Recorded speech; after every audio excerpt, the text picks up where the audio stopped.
BLOCKStrain Technology Corp is a full-service software company launching a blockchain-based platform to serve the cannabis industry, which registers and tracks intellectual property in the cannabis space.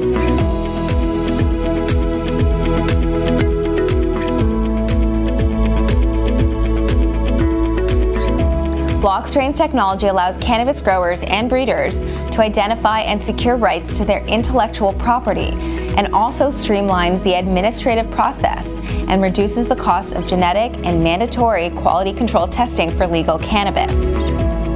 BLOCKStrain Technology Corp is listed on the TSX Venture and trades under the ticker symbol DNAX. And Robert Galarza, the CEO of BLOCKStrain Technology, is in the house with me right now. Robert, welcome back. Yeah, thank you for having me again. You bet. Okay, so give me an update. What's new with BLOCKStrain Technology? Well, we are heavily pushing a shift into expanding into the U.S. And a lot of this has to do with we did a release recently. We did an LOI with a company called AKESO, which is a water company. Actually, NXT Water is the water company. Right. And they're basically their entire product line is basically wanting to create a higher bar for CBD water, right? And CBD is kind of got a bad name, you know, in terms of the kind of quality of content. Right. As you know, our entire product suite is built around testing validation, right? And we talk about in the cannabis space up here, really focusing on the genetic framework of products to be able to identify it. But at the end of the day, it really all boils down to quality of product, quality of testing. So what we've looked at doing is, as the Farm Bill passed and the laws are starting to shape themselves in order for us to be able to really work down in that marketplace, really looking to create full dynamic visibility. And it's kind of exciting for us because, you know, really all the back-end B2B stuff from a testing perspective really means is that QR code, that verification seal, and making it dynamic and making it accessible to consumers. So that's really what we've been focusing on, is making that really powerful. Great. And so your revenue, how's that scaling? Revenue scaling good. We're bringing on, we're bringing on clients relatively slowly here in Canada. I wouldn't say slowly, but we always want them faster. Right. We always want them to move faster. Contracts are out, being reviewed, et cetera. So the revenues are shaping up. The other side of it too is that we're actually learning as the market's evolving, where there's new and unique opportunities to kind of expand on what our initial value proposition was going to be. So, you know, when you start looking at, you know, genetic testing and validation and pushing that data, and then we started looking again, like I said, CBD, but other, you know, companies that want to dynamically publish their testing data, we have the ability to do that. So we're ramping up all the, you know, sales collateral material, getting our sales guys up and making the phone calls, hitting the doors, and it's been good. Yeah. Okay, so I'm starting a large-scale outdoor cannabis grow operation in a South American country where I will not need to use supplemental lighting. Yes. I want to acquire a cannabis strain that is ultimately suited for this climate, and I want certain features of one strain that is going to be primarily for CBD and another strain that is going to be primarily for THC. Right. Can you help me? That's what we're built for. You know, as it exists today, the only real choice right now is just picking up the phone and kind of calling around and communicating with people about, you know, what genetics are there. You know, the entire system is built around, as we start to register and aggregate this data over a period of time. So we're able to understand, you know, I think we talked about last time, the genetics and the epigenetics and how those genetics are changing based upon the environmental factors associated with it. That is all built around the kind of information that we're going to be indexing, which really gives you a cultivator. That's actually kind of the next iteration is we build the strain registry. We built this library, which is, you know, WeedMD and Harvest One are getting their genetics put into. We're looking to hopefully build it in a way where people in the marketplace can then see that verified marketplace and see other breeders, and then obviously the specifics around genetics are going to be proprietary to that grower, but we can make the connection, and then from there, you know, the communication can go out in terms of like actually getting the right kind of strains for your environment.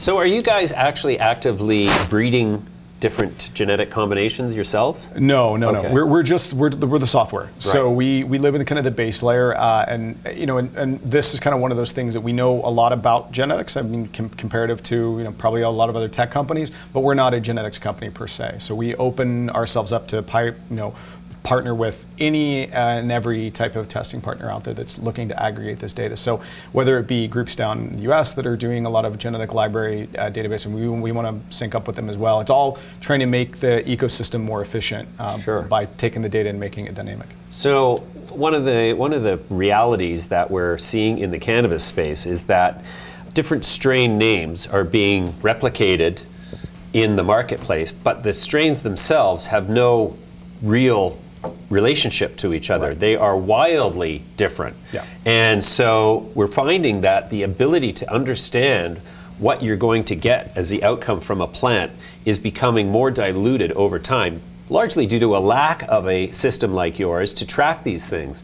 So is your software going to prevent a complete dilution of all of the sort of the genome of the cannabis plants that are in production if it's adopted by substantially all of the industry? That's what we hope for. I mean, we built this system based upon our background in the California market initially, and really what it was, you know, Blue Dream was, I think, one of the big ones, and Girl Scout Cookie was the other one that came out, and then literally the shelves just flooded themselves with Girl Scout Cookie and Blue Dream, right? So the running joke is none of those exist anymore in those markets.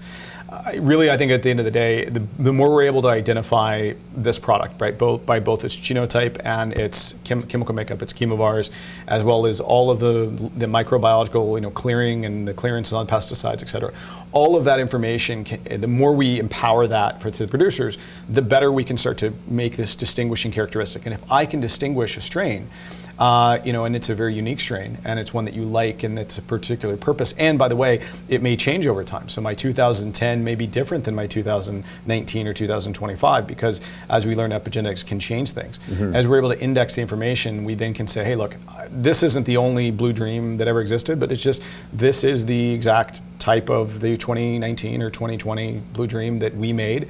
And then, you know, and then obviously we want to partner with companies that are doing, you know, things like cold storage and all of the facets that go into like revitalizing strains down the line. But you can't really do any of that unless you're really, you know, keeping track of the information behind it. Right.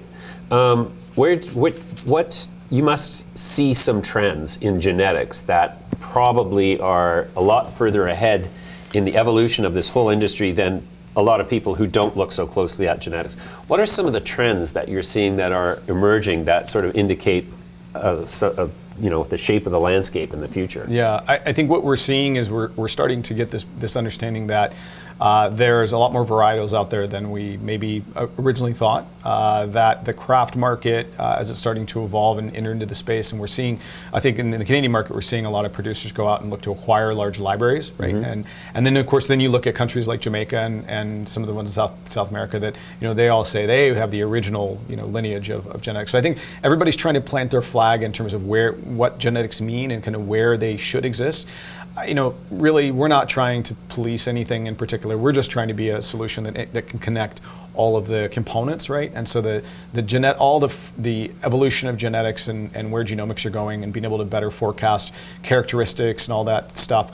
I mean, there are people far, you know, more talented and educated in genetics than we are. But the really beautiful part is that we're able to turn all that into, you know, powerful, verified data, and then really lock that data and track that data and manage that data. That's where we can really hopefully build like better science, mm-hmm. right? Because, you know, if really at the end of the day, when you start looking at, you know, genetics and genomics matching themselves with the chemical makeups and how those plants, you know, evolve and showcase themselves and the characteristics, we would love to be able to link all that to, you know, those folks that are doing, you know, clinical trials and doing, you know, unique cultivations and unique formulations and stuff. But it's all, you know, information is power, right? So the more information we can aggregate and make it intelligent, I think the better we can be at forecasting what you know, what strains are going to work for what people. You bet. All right, Robert, that's a great update. We're going to leave it there for now. We'll come back to you in due course. Thanks for joining me today. Sounds good. Thanks for having me again.